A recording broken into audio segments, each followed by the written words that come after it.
Hey everybody, Who's Your Jedi here. I know things have been sort of slow around the channel lately simply because of the nature of the summer rerun season, and I've also been kind of focusing in on my career lately. Now that things have stabilized, I'm going to try and pick things up around here, and one of the ways I've decided to do that is to start doing more movie reviews. So, with that in mind, I'm going to be reviewing the movie that I watched earlier this morning that I've been looking forward to seeing for quite some time, and that is the Veronica Mars movie. Veronica Mars, when it was on the air, was basically my favorite TV show for 3 years. Yeah, the last season wasn't quite as strong as the first two, but it was still really good TV. And of course, we all heard about the just absolutely mind-blowing Kickstarter campaign. I remember when that was announced, reading it, and then thinking, well, okay, I'd probably be willing to kick in $50 about this. I'm going to think about it a little bit more and then make a decision when I get home. I go off and get to work that day, and I check Facebook like literally like 5 hours later after I first hear about this, and it said like, oh yeah, they've already raised the money. So I ended up not sending them any. But anyway, this is the result of that, and guys, I gotta say, this is really everything that those of us who are Veronica Mars fans could really have ever wanted. And also, I'm going to try and look at this film from the perspective of somebody who has never watched Veronica Mars, and I'm going to do that first, and then I'm going to go and talk about it a little bit more as somebody who's a fan of the show.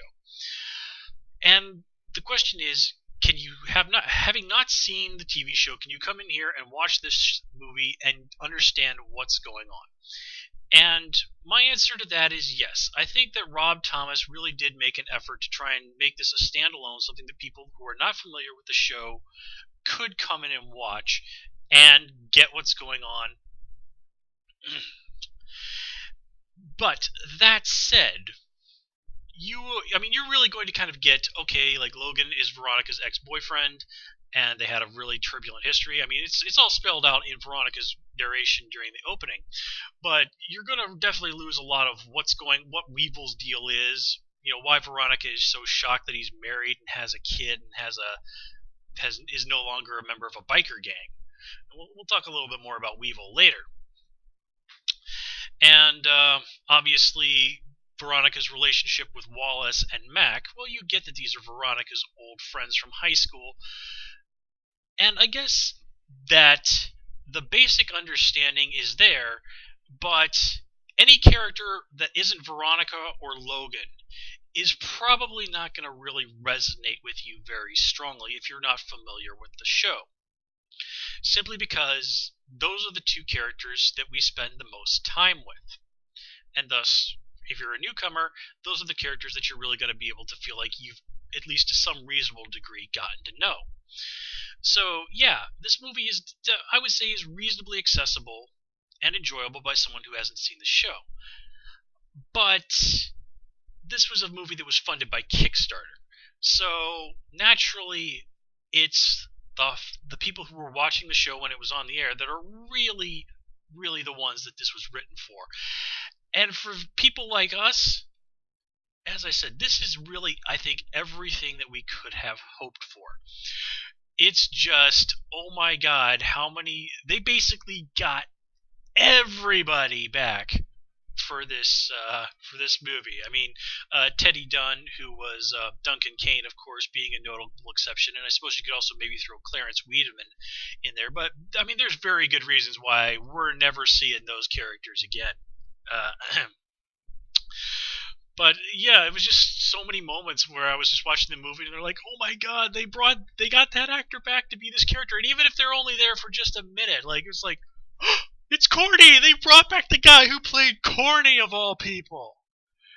But yeah, and of course there are these little nods and moments all throughout the film where you're like, yeah, I remember that episode, or I remember that character that they're talking about. Particularly the in memoriam section when Veronica goes back to her high school reunion, and the name checks of some characters who did not make it out of Neptune High alive during Veronica's school days. definitely brings back some memories. And of course, we get to see, as I said, many characters popping up. We get to check in with all the important characters. I mean, it's just this wonderful love letter to all the people who really banded together and fought for those those other 2 seasons of Veronica Mars when it was on the air. All the people who donated that money to Kickstarter. Again, I just cannot emphasize enough how this is really, in so many ways, pretty much everything that fans of Veronica Mars could have asked for. Honestly, there are only really 2 things that I would consider big strikes against the movie. And that is one that, at the beginning, we see that Veronica is in her relationship with Piz. Now, unless you listen very carefully to what's going on, you kind of think that Veronica and Piz have been together since they were dating in college. And it's really easy to miss that no, they actually did broke up and had only recently gotten back together, which is part of the reason why Veronica has not met Piz's parents up until that point, and her meeting his folks is kind of one of the big little subplots in what's going on with them. But unless you're paying really close attention, that's an easy thing to miss, and you can be scratching your head. There's like, wait a minute, they've been together for 10 years, and she's just now meeting his parents. I mean, I know I had to really really kind of had to like, wait a minute, no, that's not quite right.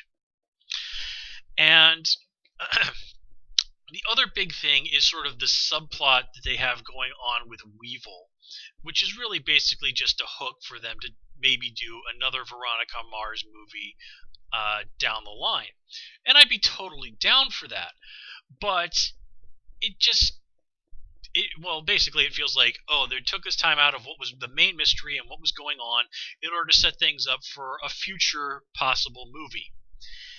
And I think that was really kind of a big detraction from what was going on. It's like, look, we don't need to really do this now. If there's another Veronica Mars movie in the future, awesome, but yeah, this is really not necessary.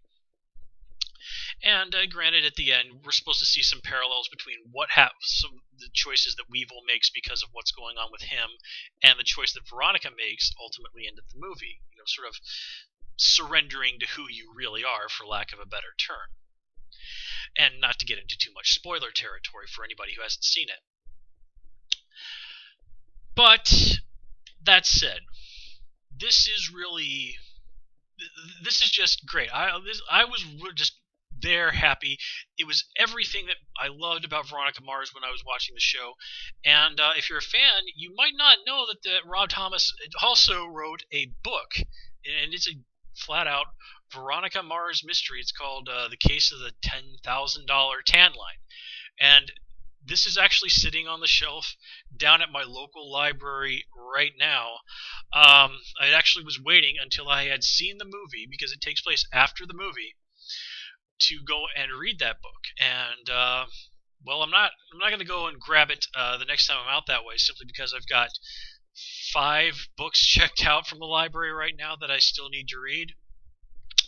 But rest assured, getting another dose of Veronica Mars is very high on my list of priorities right now. And I gotta say, folks, I really do hope that they do have a sequel movie sometime soon. Veronica Mars is one of those great shows that never really got probably the time on TV that it really deserved, but it certainly did end up breaking new ground in what fans can make possible through their love of good television. And I think that this will be something we could look at as being the first of more movies based on TV shows that got a lot of love but didn't get a lot of seasons. And I really can't see how that is anything but a big win for us who are involved in fandom. So, end of the day, folks, if you're a Veronica Mars fan, God almighty, go out and watch this movie. If you're not a Veronica Mars fan, if you just want to just kind of get a little taste of the movie, of what it's like, This is okay, but really do yourself a big favor and just start watching the TV series. You'll get so much more out of the movie. If you're just looking for a good mystery movie that has a nice sense of humor to it, then this movie is also right up your alley. Again, I really can't help but call this one a solid movie for just about anybody. Anyway, guys, more movie reviews to come. And until next time, take care and have a good one.